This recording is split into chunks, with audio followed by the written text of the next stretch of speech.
Hello दोस्तों, मैं हूं अंबुज। स्वागत है आप सभी का डिफेंस एंड डिप्लोमेट्स पे। तो दोस्तों, आज हम चर्चा करेंगे जियो पॉलिटिक्स के नए गेम के बारे में। और ये गेम बहुत रुचिकर है दोस्तों। इसको आप समझेंगे जैसे जैसे हम जियो पॉलिटिक्स का डिस्कशन करते चलेंगे, वैसे समझते चलेंगे किस तरह से एक देश दूसरे देश को मात देने का प्रयास करता है, कैसे एक देश दूसरे देश की चाल को विफल करने की कोशिश करता है। ये बात मैं इसलिए कह रहा हूँ कि हर देश अपने नेशनल इंटरेस्ट के लिए काम करता है। जहां हमारा नेशनल इंटरेस्ट जुड़ता है हम वहां जाएंगे, हम उनसे संबंध बनाएंगे। लेकिन कई बार हमारा नेशनल इंटरेस्ट डायरेक्ट नहीं जुड़ के इनडायरेक्ट जुड़ता है। जब हमारा नेशनल इंटरेस्ट इनडायरेक्ट जुड़ रहा होता है तो हम इनडायरेक्ट गेम भी खेल रहे होते हैं।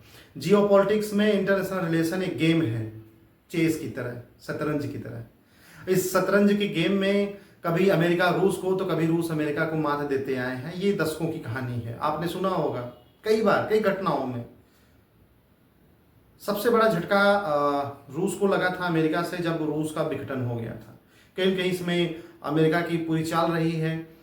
लेकिन अगर हाल फिलहाल के दिनों में देखें तो रूस को दूसरा सबसे बड़ा झटका अमेरिका ने दिया था, जब वो सीरिया में बशर अल असद की सरकार को गिरा के एक आतंकवादी को राष्ट्रपति बना दिया। सही सुन रहे हैं, आतंकवादी। और वो भी कोई मामूली आतंकवादी नहीं, एक ऐसा आतंकवादी जिस पर अमेरिका ने $10 मिलियन का इनाम रखा था, जो अलकायदा का सहयोगी था। उसका नाम है सैयद मोहम्मद अल शरा जी। और उसे अंतरिम राष्ट्रपति बनाया गया है। क्यों ऐसा हुआ है? क्योंकि सीरिया से किसी भी हालत में जो शिया मुस्लिम शासक सीरिया में है और वहाँ की जनता सुन्नी बहुतायत है, और वो जो शिया मुस्लिम शासक हैं वो ईरान और रूस के करीबी हैं, तो उनको वहाँ से हटाएंगे तो यहाँ सुन्नी का मुसलमान शासक बनेगा। ये चाहत मुस्लिम देशों की रही है, और अमेरिका और इजराइल और उसके साथ तुर्की या अन्य नाटो देशों की मंशा रही, किसी तरह से सीरिया से रूस के प्रभाव को कम किया जाए। ये ठीक उसी तरह से है जैसे कभी अफगानिस्तान को लेकर के दोनों में लड़ाई चली। कभी रूस का प्रभाव अफगानिस्तान में रहा तो उसे हटाने के लिए अमेरिका ने ये के प्रकार उसे हटाने का प्रयास किया, साजिशें रची। तो वो कहानी तो आप जानते ही हैं। अब इन्हीं देशों में नई कहानी है। अब जैसे वहाँ बशर अल असद की सरकार गिरी, तो उसी दिन मैंने फेसबुक पे पोस्ट किया था दोस्तों, इसलिए मैंने थंबनेल पे लगाया है कि मेरी भविष्यवाणी सही हुई। उसी दिन मैंने फेसबुक पे पोस्ट किया था कि अगर अमेरिका ऐसे आतंकवादी पर जिससे उसने $10 मिलियन का इनाम रखा हो, जो अलकायदा का सहयोगी हो, वही अलकायदा जो हजारों अमेरिकी नागरिकों का हत्यारा है, जो अमेरिका के संप्रभुता पे हमला किया, जिसने अमेरिका को चुनौती दिया, जिसका मुखिया लादेन था, जिसे ढूंढने में अमेरिका को दशकों लगे और वो मिला कहाँ, हमारे पड़ोस में पाकिस्तान में। तो इतना सब कुछ खर्च हुआ, इतने लोग मारे गए, इतने सैनिक मारे गए, इतनी महाभारत हुई, किसके लिए? उस लादेन के लिए, उस अलकायदा संगठन के लिए। लेकिन देखिए कैसे मौका परस्त लोग होते हैं। मैंने कहता है ना कि अंतर्राष्ट्रीय संबंधों में न कोई परमानेंट दोस्त होता है, ना ही दुश्मन। परमानेंट होता क्या है? वो होता है नेशनल इंटरेस्ट, राष्ट्रीय हित। तो राष्ट्रीय हित लगता है ट्रंप को यही सूझी है कि वो एक आतंकवादी को राष्ट्रपति बनाए। ऐसा करने के लिए उन्होंने सीरिया में बहुत प्रयास किए। लगातार अमेरिका के प्रयासों से असल में असद की सरकार गिर गई और वहाँ मोहम्मद अल शरा की सरकार बनी। अल शरा की सरकार बनते ही सऊदी अरेबिया, यूएई, कतर जैसे देशों ने उनसे तुरंत मान्यता दिया और अपने यहाँ इनवाइट किया। उसे भरपूर सम्मान मिल रहा है। उसके ऊपर से अमेरिका ने जितने भी प्रतिबंध थे सब हटा दिए, ईरान भी हटा दिया। अब नया खेल शुरू होता है। रूस को चोट पहुंचाई थी अमेरिका ने सीरिया में, लेकिन रूस ने अमेरिका के दुखती नब्ज पे हाथ रख दिया।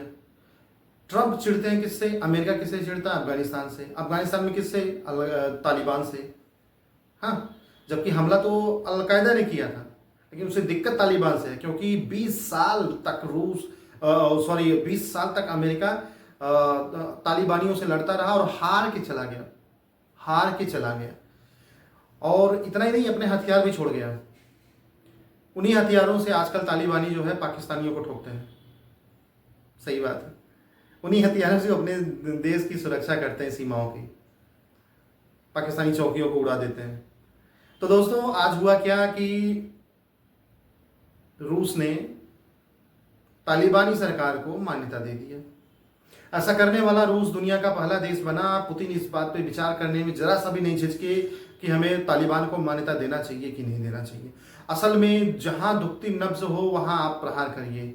अमेरिका कभी नहीं चाहेगा कि कोई भी देश या कोई व्यक्ति तालिबानी सरकार को मान्यता दे, लेकिन ये काम रूस ने किया, ये काम पुतिन ने किया। तमाम प्रतिबंधों, तमाम झंझावातों और दबाव के बावजूद भी पुतिन बिल्कुल नहीं डगमगाए। उन्होंने तालिबानी सरकार को मान्यता भी दिया। काबुल में रशियन झंडा फहरा रहा है तो मॉस्को में तालिबानी। और अब तो पता है आपको कि अफगानिस्तान का नाम बदल गया, इस्लामिक स्टेट ऑफ अफगानिस्तान, शायद इसी तरह से कुछ है। तो अब शायद इस्लामिक अमीरात ऑफ अफगानिस्तान है।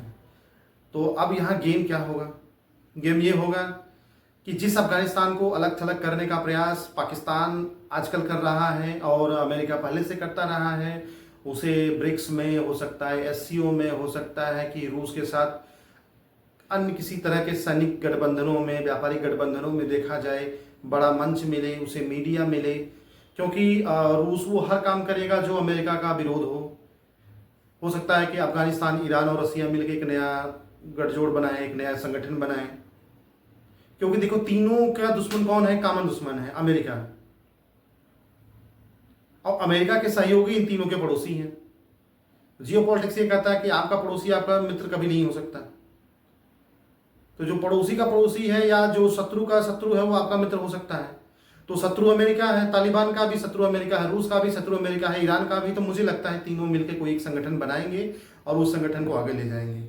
और ये जो अभी काफ़ी दिनों से अमेरिका का सेंट्रल एशिया में और कहीं सेंट्रल एशिया से लगे हुए देशों में प्रभाव बढ़ाने का प्रयास कर रहा था, वो प्रयास भी विफल हो गया। अब वो खाली खाड़ी देशों तक सिमट के रह गया।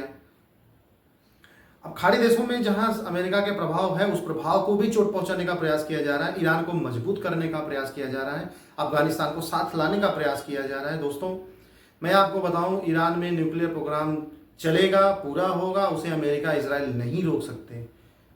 अफगानिस्तान स्टैंड हो रहा है। तमाम प्रतिबंधों और इग्नोरेंस के बाद भी तालिबान सर्वाइव कर रहा है। भारत अंदर खाने मदद करते रहता है, चाइना अंदर खाने मदद करते रहता है। तो संभावना, मसला ये था कि बस अफगानिस्तान को मान्यता चाहिए थी। दरअसल अफगानिस्तान में तो जब से तालिबान आया है 2020 के आसपास से, तब से मुझे नहीं लगता कि चुनाव हुआ है। जब चुनाव नहीं हुआ है तो वहाँ मान्यता प्राप्त सरकार कैसे आ गई? तो इसलिए कोई मान्यता नहीं दे रहा। लेकिन रूस ने इन मान्यताओं को तोड़ा और सीधा उन्हें मान्यता दिया। अब रूस के पीछे ईरान भी आएगा, चाइना भी आएगा। पाकिस्तान थोड़ा ढुलमुल रवैया अपना सकता है अमेरिका के दबाव में कि मान्यता दे न दे। एक विडंबना है भारत के लिए। भारत क्या करे? दोस्तों, जिस दिन मैं स्क्रीन पे लगाऊंगा, जिस दिन मैंने फेसबुक पे पोस्ट किया था, ये शायद 15 मई की घटना है। 15 मई को ही मैंने बताया था कि भारत को भी तालिबानी सरकार को मान्यता देनी चाहिए।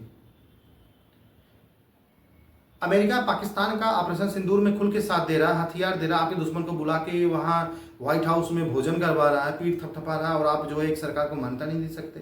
वैसे भी हम 200 करोड़ से ज़्यादा का बजट अफगानी जनता के लिए रखते ही हैं।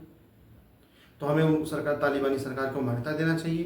तालिबान के साथ हमें बिजनेस टाई अप करना चाहिए। चूँकि हमारा पड़ोसी का पड़ोसी है तो हमारा स्ट्रेटेजिकल फ्रेंड है। और दूसरा ये है कि हम उनके साथ ट्रेड तो कर ही रहे हैं, तो थोड़ा खुल कर ट्रेड करें, थोड़ा ज़्यादा ट्रेड करें, उनको भी थोड़ी मदद मिले और हमको भी मदद मिले। उनके साथ ट्रेड करने में हमें मदद ये है कि हमें जियोपॉलिटिकल एडवांटेज मिल जाएंगे। हम दोहरा पश्चिमी और पूर्वी दोनों बॉर्डर से पाकिस्तान पे दबाव बना पाएंगे, जैसा कि पाकिस्तान ने ऑपरेशन सिंदूर के समय प्रयास किया था। आपको याद होगा, ऑपरेशन सिंदूर के समय जब भारत उलझा हुआ था पाकिस्तान के साथ, तो बांग्लादेश ने कहा था कि अगर फुल फ्लेज वार हुआ तो भारत को जो है, भारत पे हम हमला करेंगे। तो ये टू फ्रंट वार का जो स्ट्रेटजी है भारत की सेना ने पहले से ही अपना रखी है, लेकिन शायद पाकिस्तानी सेना को भी अपनाना पड़ेगा अगर भारत का संबंध तालिबान से अच्छा होता है। तो दूसरा दृष्टि ये है दोस्तों कि अगर भारत तालिबान से अच्छे संबंध नहीं बनाएगा, उसकी सरकार को मान्यता नहीं देगा, उससे डिप्लोमेटिकली या हम कहें कि पॉलिटिकली कनेक्ट नहीं होगा, तो जो जितने भी नेचुरल मिनरल्स हैं अफगानिस्तान में या जो खदानें हैं, वो सब कौन लेके जाएगा? चाइना। अफगानिस्तान का मार्केट कैप्चर कौन करेगा? चाइना। हम व्यापार में पीछे रह जाएंगे, संबंधों में भी पीछे रह जाएंगे। इतने भड़काने के बाद भी ऑपरेशन सिंदूर के समय अफगानिस्तान पाकिस्तान हमारे खिलाफ नहीं भड़का। ये हमारे जो हमने उनसे डिप्लोमेटिक रिलेशन रखे हुए ना, उसी का फल है। तो अगर इस संबंध को और आगे बढ़ाएं तो क्या दिक्कत है। दूसरा, मैं पर्सनली मेरा ये मानना है कि चाइना भी तो पाकिस्तान के समर्थन में है। चाइना हमारे जो ऑक्युपाई कश्मीर है, जो डिस्प्यूटेड एरिया है, हमारा क्षेत्र पे पाकिस्तान ने कब्जा कर रखा है, उस क्षेत्र से वो होके वो सड़क बना के लेके जा रहा है। तो हम वन नेशन पॉलिसी क्यों मानते हैं चाइना का? हम ताइवान को मान्यता क्यों नहीं देते? हम ताइवान के साथ डिप्लोमेटिक रिलेशन आगे क्यों नहीं बढ़ाते? ठीक है, तो ये हमें सोचना पड़ेगा, हमें ताइवान के साथ खड़ा होना पड़ेगा। टीट फॉर टैट वाला स्थिति अपनानी पड़ेगी। जैसे अभी मोदी जी ग्रीस और साइप्रस की यात्रा की हैं, तो उनको ताइवान की भी यात्रा करनी चाहिए, उनको अफगानिस्तान की भी यात्रा करनी, जहाँ सुरक्षित हो वहीं करनी चाहिए। लेकिन हमारे अदर नेता तो जा सकते हैं, अदर लीडर तो जा सकते हैं, डिप्लोमेट्स तो जा सकते हैं, जाएं, संबंध बढ़ाएं। क्योंकि जब तक आप डरे रहेंगे लोग आपको डराते रहेंगे। जिस दिन आप डरना बंद कर देंगे उस दिन लोग डराना बंद कर देंगे। क्योंकि डरने की, सहने की एक सीमा होती है। और जियोपॉलिटिक्स तो ये कहता है कि आप कभी न डरो। नेशनल इंटरेस्ट है तो आप चुप्पी साध लो, लेकिन डरो नहीं। ईरान नहीं डरा, ईरान ने जम के सामना किया। देखिए स्थिति क्या है। अफगानिस्तान में तालिबानी संगठन नहीं डरा, तालिबान आज सरकार चला रहा है, रूस ने उसने मान्यता दे दिया। मैं कह रहा हूँ ना, मैंने ये भविष्यवाणी की थी 15 मई को, आज साबित हो गई। मैं फिर से कह रहा हूँ कि आने वाले 6 महीने में तालिबानी सरकार को 2 से 3 देश और मान्यता दे सकते हैं। ये आप नोट कर लीजिए। जियोपॉलिटिक्स है, बदलते रहता है।